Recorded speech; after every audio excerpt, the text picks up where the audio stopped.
The rubber industry is the engine of the Malaysian economy. As a world leader in its production, rubber is a commodity we can be rightly proud of. More than 500 manufacturers produce rubber products in Malaysia, employing many thousands of employees. These hardworking men and women are the backbone of the Malaysian rubber industry.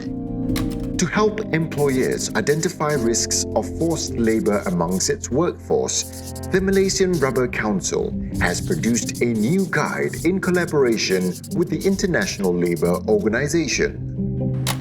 Addressing, preventing and eliminating forced labor in the rubber industry in Malaysia, a practical guide for Malaysian employers in the rubber industry, provides guidance to employers, particularly those employing migrant workers. It helps identify risks of forced labor in the recruitment, employment and sourcing practices and how to effectively address, prevent and eliminate these risks. What is forced labor? Forced labor refers to situations in which persons are coerced to work against their free will and are unable to leave that work because of threat, coercion, or deception by the recruiters or employers.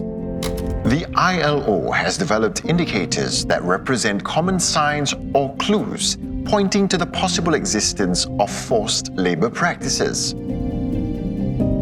However, they do not automatically indicate whether a situation is forced labor or not, except in special circumstances. ILO indicators of forced labor: abuse of vulnerability, deception, restriction of movement, isolation,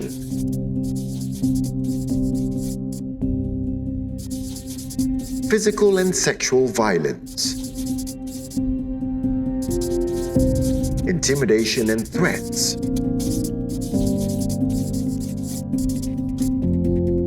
retention of identity documents, withholding of wages, debt bondage,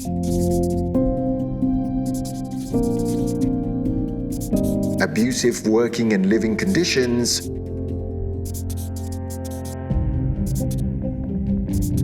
excessive overtime. Malaysian legislation also contains provisions against forced labor.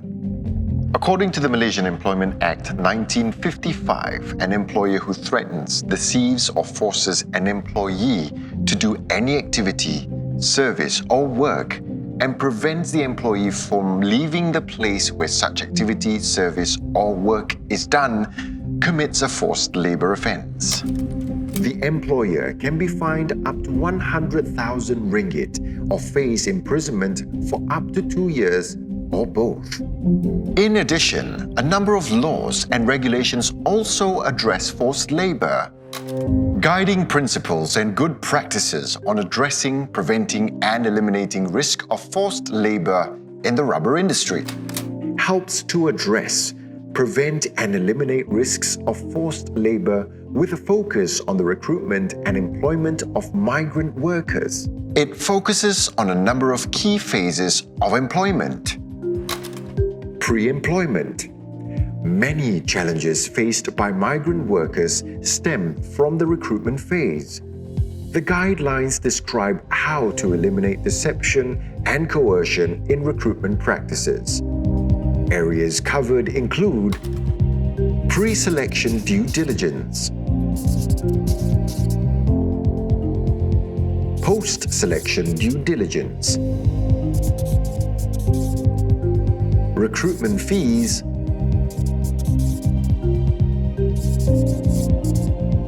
fair recruitment practices, pre-departure and post-arrival orientation, fair and transparent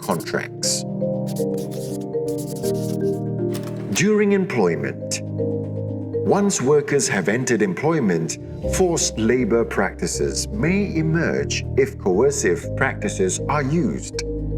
The guidelines describe how to eliminate risks of forced labor in employment practices, including wage payments, wage deductions and in-kind payments, loans and advance payment to workers, working hours, rest days, holiday and leave entitlement,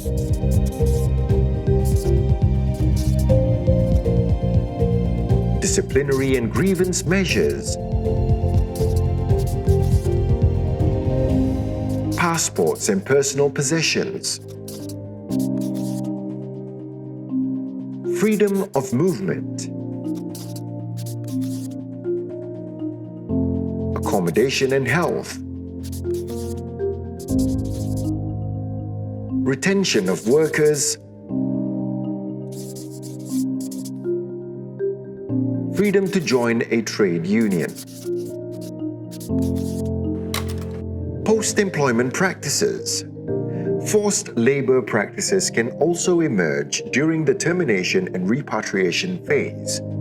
The guidelines describe how to eliminate deception and coercion in post-employment practices, including termination, dismissal, resignation, and repatriation. Termination of employment.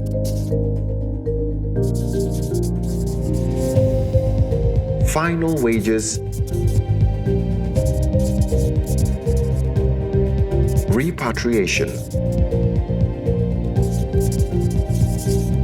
This guide on addressing, preventing, and eliminating forced labor in the rubber industry in Malaysia, a practical guide for Malaysian employers in the rubber industry, is a joint initiative of the Malaysian Rubber Council and the International Labour Organization's Sustainable Supply Chains to Build Forward Better project.